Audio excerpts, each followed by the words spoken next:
seorang yang ahli di bidang psychowriting, dan kebetulan saya pengen ngobrol-ngobrol dengan beliau terkait dengan ini. Apa sih sebenarnya urgensinya mempelajari BKI itu dengan psikologi itu apa? Oh iya, ya kebetulan saya pas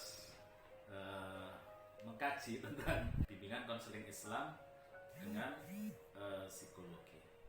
Jadi BTW ya Pak, aktivitas Bapak saat ini apalagi di masa pandemi? Alhamdulillah bisa saya. Alhamdulillah. Saya tetap bahagia, aktivitas biasa, masih mengajar, dan kegiatan psikowriting masih jalan terus. Ya, bisa ngajar kemana-mana juga, tapi ya pakai daring ya. Daring ya Pak. Ya, dan menerbitkan sudah buku 11. Oh, keren banget. Iya, Pak. 11 buku ya, di masa pandemi. Iya. Oh, keren banget. Ini tinggal 2 ini baru kita edit bukunya oleh teman-teman. Ini nanti harus tulis juga. Harus Pak, harus banget. Harus banget. Pak, Ya. tadi kan Bapak mengisi Ya. perkuliahan daring kan? Iya, perkuliahan daring. BTW Bapak mata kuliah apa yang ini diampu? Ya, seperti biasa kalau semester ganjil ya mengkaji tentang psikologi. Tapi masih pengantar nih, Sa. Jadi ini kalau untuk semester 1 ya, apalagi di BKI itu pengantar ya. Jadi tidak masuk ke psikologi secara mendalam, tetapi namanya pengantar. Jadi hanya dasar gitu. dasar ya, hanya gambaran umum kayak gitu. Terkait dengan ini ya, bimbingan konseling dan psikologi. Nah, kalau kita bicara tentang bimbingan konseling pasti sih Pak ada urgensinya ya. Ya. Jadi kira-kira apa sih Pak urgensi bimbingan konseling dan psikologi di dalam BKI? Ya, jadi begini ya, misalnya memang di dalam BKI itu memang tidak terlepas dengan psikologi. Karena psikologi itu kan mempelajari perilaku orang. Nah, sementara bimbingan dan konseling itu juga mendampingi perilaku orang. Ya, jadi perilaku yang macam-macam, termasuk problem. Jadi baik problem umum maupun problem khusus pada seseorang maupun masyarakat maupun komunitas, kelas, siswa. Nah, itu perlu ditangani dengan bimbingan dan konseling itu. Nah, ketika nanti para aktivis di BK, ya terutama BK Islam, ini memerlukan yang namanya ilmu, yaitu psikologi. Karena untuk mengetahui secara mendalam perilakunya seseorang itu dibutuhkan psikologi. Ya, karena psikologi itu yang dipelajari kan perilaku orang. Kita harus memahami sebelum kita mengkonselingi, sebelum kita membimbing orang, maka kita harus memahami perilakunya dia. Gitu. Ya. Ya. Jadi saya tidak bisa mendampingi Nisa, misalkan ada masalah apa gitu. Sebelum saya memahami secara mendalam sebenarnya apa sih yang dialami, apa sih problem yang dialami itu seperti apa. Nah, ketika aku memahami perilakunya seseorang secara mendalam itu, maka dibutuhkan psikologi. Ya, jadi psikologi itu mempengaruhi seluruh aspek kehidupan manusia. Maka ini jadi penting, baik itu problematika secara umum maupun problematika secara. Nah, kita nggak bisa melakukan konseling kalau kita tidak memahaminya. Nah, untuk memahami itulah kita perlu yang namanya psikologi itu. Ya. Jadi kita belum masuk sebelum kita mengetahui. Jangan langsung masuk, itu nanti fatal. Ya, itu pentingnya mempelajari psikologi. Iya. Makanya kalau di BKI itu semester untuk S1 itu perlu namanya pengantar. Ya, pengantar. Jadi masih pengantar saja secara umum. Bisa pernah juga ya? Pernah sih, waktu kuliah di BKI kan, betul banget. Alumni BKI. Saya alumni BKI. Iya, alumni BKI kan. Jadi kan memang perlu yang namanya psikologi. Ternyata kalau ngobrol terkait dengan psikologi ya asik banget. Ya, karena mempelajari orang gitu. Macam-macam orang gitu ya. Sifat, watak, wahingnya orang itu dipelajari di psikologi itu. Jadi asik itu. Orang kalau berumpi itu peristiwa bersifat psikologis gitu. Karena yang dibicarain apa? Orang lain. Orang lain. Ya, perilaku orang lain dibicarain kayak gitu. Nah, sebenarnya itu ada ilmu yaitu psikologi itu. Banyak sih terkadang orang mengartikan bahwasanya psikologi itu lebih kayak ke ilmu jiwaan gitu loh Pak. Jadi memahami tentang kejiwaan. Sebenarnya itu gimana sih Pak? Ya, namanya memang ada orang yang menyamakan kadang-kadang. Iya. Orang nyaman. Psikologi itu apa Pak? Oh, ilmu jiwa. Psikologi itu berbeda dengan ilmu jiwa. Iya, psikologi itu pasti itu bukan bahasa Indonesia ya. Dari lughat ya, dari bahasa psikologi itu bukan Kalau bahasa menurut Indonesia. lughat, psikologi itu kan dari kata psiko, itu bermakna jiwa. Kemudian ada logos, itu kan ilmu pengetahuan. Jadi kalau psikologi itu ya ilmu pengetahuan tentang jiwa atau ilmu yang mempelajari tentang Tetapi kejiwaan makna secara istilahi yang namanya psikologi itu berbeda. Kalau ilmu jiwa itu kan bahasa Indonesia. Iya. Setiap orang tahu di Indonesia ilmu jiwa, gitu. Ilmu tentang jiwa. Orang yang tahu tentang ilmu jiwa itu nggak harus kuliah. Dukun itu juga ahli jiwa.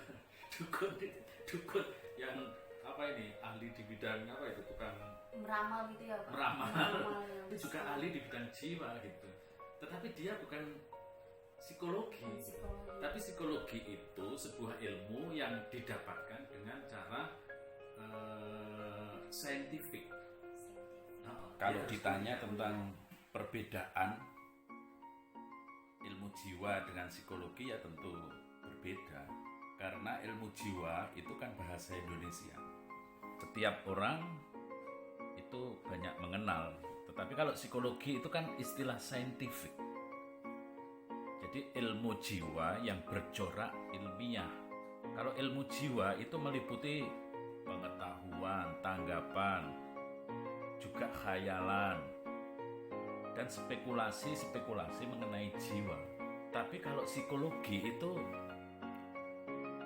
ilmu pengetahuan mengenai jiwa yang diperoleh dengan sistematis, dengan metode-metode ilmiah, planning yang bagus, terkontrol, dan berdasarkan data-data yang empiris.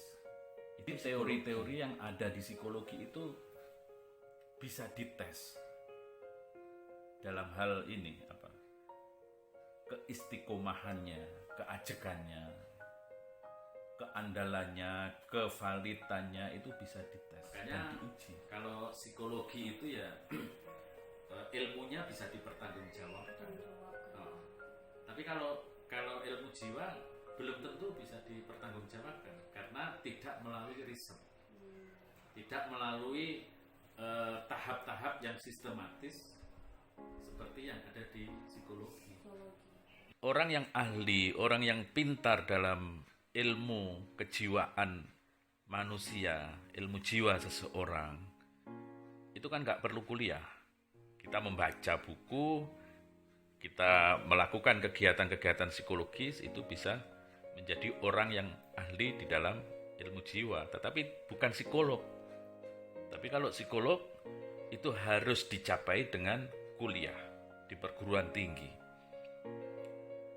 S1 psikologi, kemudian mengambil profesi psikolog. Pak, psikologi pasti kan banyak ragam yang pasti untuk ilmuwan kan. Jadi kalau kita kaitkan dengan ilmu konseling Islam, apa aja sih Pak yang dikaji dalam psikologi?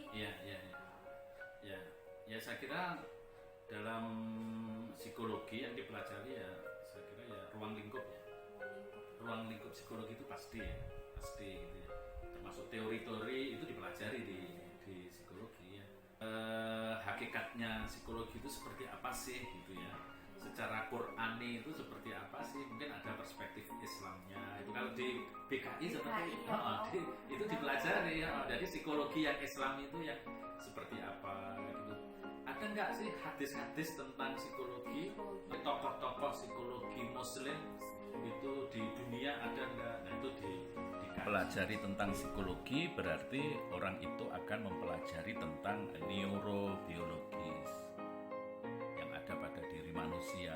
Kemudian perkembangan psikologi manusia mulai lahir, anak, masa akhir anak, remaja, masa akhir remaja, puber, dewasa, sampai psikologi lansia. Ini perkembangan psikologisnya itu dipelajari. Jadi kalau Anda mempelajari tentang psikologi, diantaranya ya seperti itu. Mempelajari tentang sensori itu apa, persepsi itu apa, belajar itu seperti apa, mengingat memori itu seperti apa, itu dipelajari semua. Bahkan pikiran, motivasi, mental, konflik intrapersonal, interpersonal, stres dipelajari. Emosi seseorang itu juga dipelajari. Itu menjadi kajian-kajian dalam pengantar psikologi itu. Nisa sudah pernah tes emosi apa belum? Udah pernah sih Pak. Pernah, saya yang tes mungkin dulu ya. Saya bukan. Oke, bukan. Bukan. Kita tes, jadi orang itu bisa dites emosinya. Itu caranya gimana Pak? Iya, ada di psikologi itu ada. Nah, Nisa ini tesnya psikologinya tinggi, sedang atau rendah, itu bisa dites. Kalau tinggi itu kira-kira cocok nggak ya jadi guru? Nah, gitu. Nah, kalau sudah kita ketahui bahwa oh tingkat emosi saya ini ternyata tinggi misalnya, Iya, Pak. aku cocoknya itu jadi apa ya? Jadi satpam atau jadi tentara? Iya betul. Gitu. Karena apa emosinya tinggi gitu loh. Jadi Iya. bisa dilihat dari emosi Nah, ya dari Pak. emosi, kalau pengen jadi guru mungkin dites juga emosinya. Kalau emosinya tinggi itu ada murid nanya terus, dia kok nanya terus bodoh banget. Oh ini gurunya nggak paham tentang psikologi. Kalau Iya, perlu dia masuk iya, di perlu. bimbing konseling. Iya harus masuk ke bimbingan konseling gitu. Stimulus, Stimulus, iya, iya. stimulus itu. Orang ini kadang-kadang kan ada orang menyapa gitu. Nisa, wih apa? Nah itu kan kok bisa terkejut ya? Kok bisa terkejut itu? Nah ketika terkejut itu dipelajari di dalam ini ada reseptor gitu loh. Ya orang ngomong gitu loh, orang ngomong sakit atau aduh sakit gitu. Itu kan ada proses yang sangat panjang di dalam kajian psikologis itu. Iya, orang misalkan ada cewek lewat dia bilang, "Wih, cantik" gitu. Orang tidak akan memahami kalau nggak paham tentang psikologi bahwa ketika dia menyebut hai cantik itu ada proses psikologi yang panjang. Itu pasti melihat dulu ya.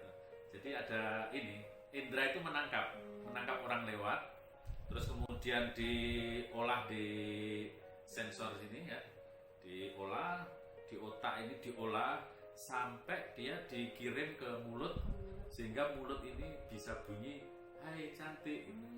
Dari panca indera dia menerima stimulus melihat itu, terus di sini diolah.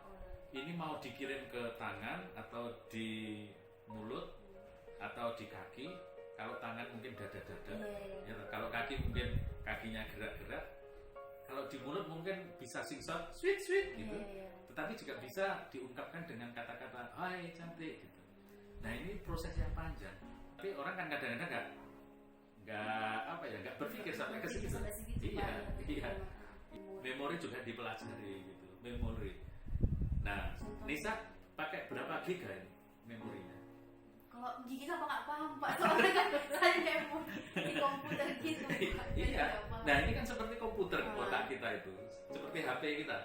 Pakai kalau beli data berapa giga gitu? Ada yang 8, ada yang 16, atau yang 32 giga kayak gitu. Ya sudah berapa orang yang nembak Nisa misalkan? Berapa orang? Lupa. Nah itu. Nah, urusan itu kok jadi pendek ya memorinya. Kau perlu ininya Pak. Iya. Tapi ada peristiwa yang sudah 20 tahun ya misalkan, tapi masih diingat terus ya. Nah, orang memiliki daya ingat itu kan berbeda-beda. Betul banget. Ada yang kuat, ada yang sedang, dan ada yang pendek gitu. Kalau pelupa itu memorinya ya sedikit. Nah, cuma 1 giga mungkin kurang. Kali ini ya Pak, pakai data gitu ya. 1 giga. Iya, tapi kan ada yang kuat gitu ya, kuat hafalannya kuat gitu. Bahkan menghafalkan itu orang yang hafal Quran itu sampai 30 juz itu, nah itu kekuatan memorinya itu luar biasa. Menarik ya Pak. Ya menarik, penting kan. Jadi iya, orang-orang yang menekuni bidang BKI itu akan menarik gitu. Karena bisa ngetes memori orang, ngetes emosi. Kalau pacarnya itu belum tahu, aku pengen punya pacar yang tidak suka marah-marah misalkan, bisa kita tes itu diem-diem. Diem-diem bisa kita tes itu. Psikologi, kembali psikologi lagi. Iya. Kalau kita kaitkan kembali dengan perspektifnya BKI gitu kan. Nah, fungsi psikologi ini di mana sih Pak sebenarnya gitu? Ya, ini termasuk penting ini saya. BKI itu membimbing dan mengkonselingi seseorang. Gitu ya. Orang yang dibimbing itu kan belum tentu punya masalah. Betul Pak. Anak pintar, anak sedang, anak kan perlu dibimbing. Nah, tapi kalau konseling itu kan mesti orang itu punya masalah. Nah, maka fungsi psikologi dalam kajian BKI itu ada beberapa sih ya. Misalkan deskripsi ya. Jadi ada fungsi pertama itu deskripsi. Deskripsi itu gini, mahasiswa itu harus bisa mendeskripsikan sesuatu, terutama masalah. Gitu. Kalau Nisa punya masalah kan harus bisa mengungkapkan masalah itu. Ya, misalkan saya punya pulpen. Ketika pulpen ini tidak ada, saya bisa menjelaskan secara gamblang kepada Nisa seakan-akan pulpen itu saya pegang. Jadi seakan-akan pulpen ini saya pegang, pulpennya nggak ada. Harus dijelaskan pulpen itu alat untuk menulis, warnanya ini, tutupnya ini. Kalau dipandang dari bawah seperti ini, kalau dari atas seperti ini, kalau dari samping seperti ini. Nah, sampai orang itu paham walaupun barang itu tidak ada di depan matanya. Ada juga fungsinya itu interpretasi, ya. Menerangkan hal-hal yang misalnya masih mungkin aku tahu, mungkin aku nggak tahu punya masalah. Aku sendiri loh, mungkin aku itu loh nggak tahu kalau saya itu punya masalah. Atau Nisa mungkin punya masalah, kok saya bingung ya, masalahku itu di mana ya? Nah, seorang konselor, seorang pembimbing harus bisa menjelaskan bahwa masalah itu di sini. Kalau kamu itu punya masalah ini, bla bla bla bla bla gitu. Nah, orang yang punya kemampuan di bidang psikologi ya juga menyusun teori misalnya. Ya, ketika para mahasiswa misalkan praktek konseling, praktek bimbingan, terus dapat pengalaman gitu ya. Sementara di teori belum ada, akhirnya bisa muncul teori baru. Jadi kalau sudah memahami psikologi, terus kita sering praktek-praktek, sementara di dalam referensi itu tidak ada, muncullah teori baru. Misalkan ada tahap-tahap ya, tahap-tahap itu dalam teori ada 4. Tapi di lapangan kok tahapnya ada 5 ya. Nah, berarti kita menemukan satu tahap. Nah, berarti dapat teori baru bahwa ternyata tidak 4, ada 5 kalau di lapangan. Nah, ini kan menarik. Aku menemukan teori loh. Nah, kemungkinan juga bisa memprediksi. Contohnya gini, kok hari ini mendung ya? Berarti mau hujan ini. Nah, ini kok Nisa ini kok ketawa-ketawa sendiri ya? Ini Nah, itu prediksi. Di antaranya seperti itu. Mungkin yang terakhir itu fungsi psikologi di dalam BKI itu ngontrol kan, mengatur, ngontrol. Jadi daya kontrol itu sangat penting dimiliki oleh teman-teman yang menekuni bidang BKI. Dia harus tahu otak itu kan mengacu nafsu. Jadi orang keinginan pengen ini, pengen lipstick lebih dari 5, pengen kerudung lebih dari 10. Ini kan otak yang nyuruh. Tapi yang kontrol, yang mengendalikan siapa? Hati. Ya, janganlah kerudung nggak usah banyak-banyak deh gitu. Kalau kerudungnya banyak kan duitnya juga banyak. Gitu. Nah itu hati yang harus mengontrol. Nah, maka orang yang menekuni di bidang BKI, BKI. nah, kemudian harus ada apa ya, integrasi dengan psikologi supaya dia bisa mengendalikan perilaku. Nah, perilaku itu. Jadi seperti itu Nisa. Kalau asik sebenarnya. Seksi banget ya. Iya, asik gitu. Jadi gini ya guys, ternyata menarik banget ya kita mempelajari terkait dengan psikologi dalam dunia. Oke guys, stay tune terus di Kalida Channel, dan pastinya di situ kami akan membahas isu-isu yang sangat menarik, dan kajian berikutnya kami akan membahas terkait dengan memori, terus spiritual, emosi, dan pokoknya banyak banget deh. Dan kalian jangan lupa untuk subscribe, like, comment, and share ke teman-teman kalian.